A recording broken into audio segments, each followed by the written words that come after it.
Aujourd'hui, on voit bien que sur les activités de pleine nature, les différentes pratiques elles se développent énormément. Donc on a de plus en plus de monde sur les sentiers et il faut apprendre à cohabiter et pas établir une séparation à ce que chacun soit sur un sentier différent. On n'est pas les seuls usagers de l'outdoor, des chemins, des forêts. Il faut qu'on partage intelligemment le terrain. Et avec la MBF, c'est un travail de fond, à long terme.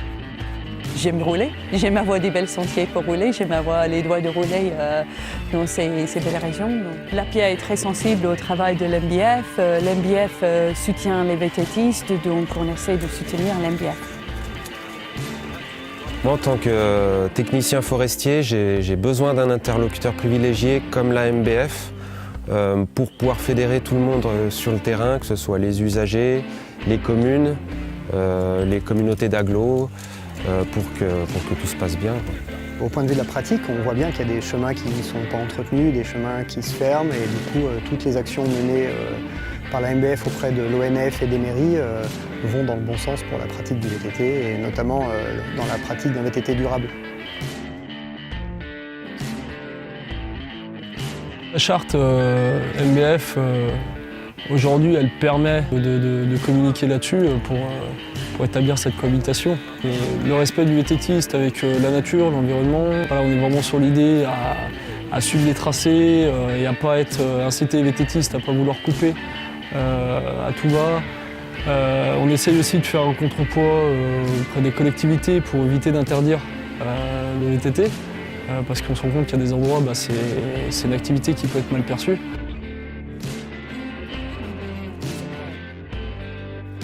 Ça va être aussi les actions de terrain, notamment avec de l'entretien, comme on l'établit aujourd'hui sur le bois des Machurettes.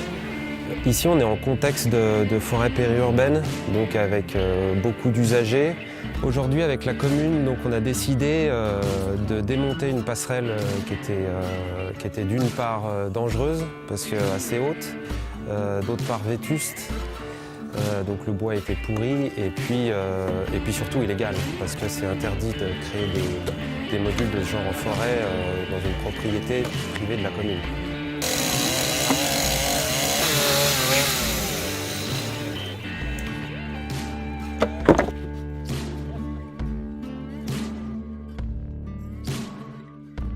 Par la suite, sur les hauteurs, on est allé faire un coup d'entretien, aller reprendre une trace qui était quand même beaucoup plus propre, parce qu'on s'est rendu compte que les VTTistes passaient à des endroits où ils avaient vraiment érodé et affaissé l'assise de l'ancien sentier qui se situait juste à côté.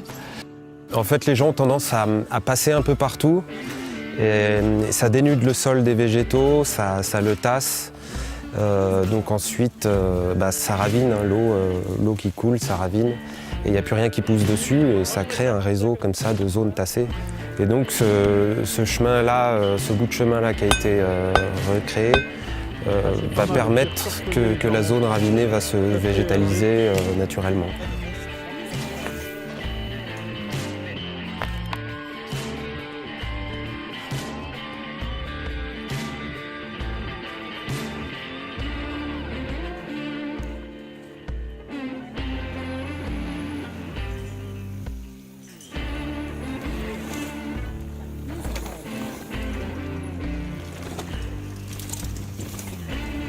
Et puis à un autre endroit où, un peu plus bas, on est allé faire un coup d'entretien pour débroussailler et éclaircir le sentier.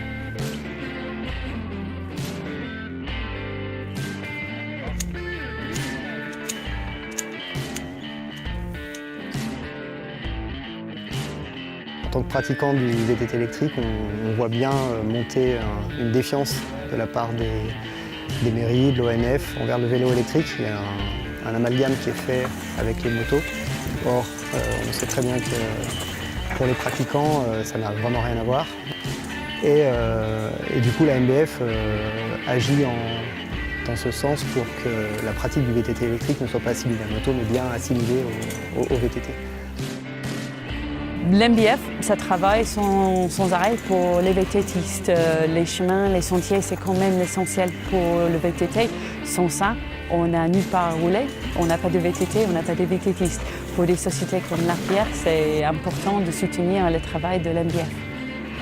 Donc nous soutenons la MBF et ses actions pour que le VTT continue son développement, qu'il soit mécanique ou électrique. Il faut continuer, c'est une fantastique activité de plein air. Travaillons tous ensemble, main dans la main, pour que ça continue. Je vous invite vraiment à adhérer à cette association parce que si vous voulez pouvoir continuer à pratiquer en toute sécurité, en toute sérénité, sans interdiction et dans des spots aussi que vous avez pu construire, shaper, que vous voulez pouvoir rouler encore dessus, voilà, c'est quand même important si vous voulez encore défendre vos intérêts, quoi.